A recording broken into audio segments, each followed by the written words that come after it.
சென்னை அரும்பாக்கத்தில் மது போதையில் சொகுசு காரில் வந்த 10 பேர் கொண்ட கும்பல் ஹோட்டலில் சாப்பிட வந்த 2 பேரை கடுமையாக தாக்கியுள்ளனர். அரும்பாக்கத்தைச் சேர்ந்த ஜோசப் எடிசன், மணிமாறன் ஆகியோர் அப்பகுதியில் உள்ள உணவகத்தில் சாப்பிட சென்றுள்ளனர். அப்போது சொகுசு காரில் வந்த கும்பல் மது போதையில் அவர்களிடம் தகராறில் ஈடுபட்டுள்ளனர். இதில் அந்த கும்பல் ஜோசப் எடிசன் மீது இருசக்கர வாகனத்தை தூக்கி போட்டு ஹெல்மெட்டால் அடித்துள்ளனர். இதில் ஜோசப் எடிசனுக்கு எலும்பு முறிவு ஏற்பட்டுள்ளதோடு மணிமாறனுக்கு தலையில் பலத்த காயம் ஏற்பட்டுள்ளது. 2 பேரும் கீழ்ப்பாக்கம் அரசு மருத்துவமனையில் சிகிச்சை பெறும் நிலையில் போலீசார் விசாரணை நடத்தி வருகின்றனர்.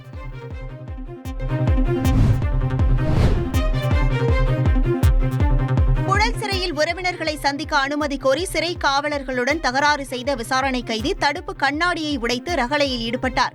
கொலை வழக்கில் கைதாகி புழல் சிறையில் இருக்கும் காசிமேட்டை சேர்ந்த கிறிஸ்டோபர் என்பவர் சிறைக்குள் பல குற்றங்கள் செய்ததால் அவருக்கான சலுகைகள் ரத்து செய்யப்பட்டுள்ளன. இந்த நிலையில் தன்னை சந்திக்க வந்த உறவினர்களை பார்க்க அனுமதி மறுக்கப்பட்டதால் கோபமடைந்த அவர் சிறை காவலர்களுடன் தகராறில் ஈடுபட்டு தடுப்பு கண்ணாடியை உடைத்தார்.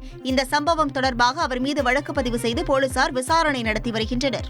நாமக்கல் மாவட்டம் ராசிபுரம் ரயில்வே மேம்பாலத்தில் சேலம் நோக்கி சென்ற இருசக்கர வாகனமும் அரசு பேருந்தும் எதிரெதிரே மோதி விபத்திற்குள்ளாகின. இந்த விபத்தில் ராசிபுரத்தைச் சேர்ந்த மளிகை கடை உரிமையாளர் ஆறுமுகம் சம்பவ இடத்திலேயே உயிரிழந்தார். அப்போது தனியார் பேருந்து ஒன்று விபத்தை தடுக்க சடன் பிரேக் அடித்த நிலையில் பின்னே வந்த 2 வாகன ஓட்டிகள் காயமடைந்து அரசு மருத்துவமனையில் சிகிச்சைக்காக அனுமதிக்கப்பட்டுள்ளனர்.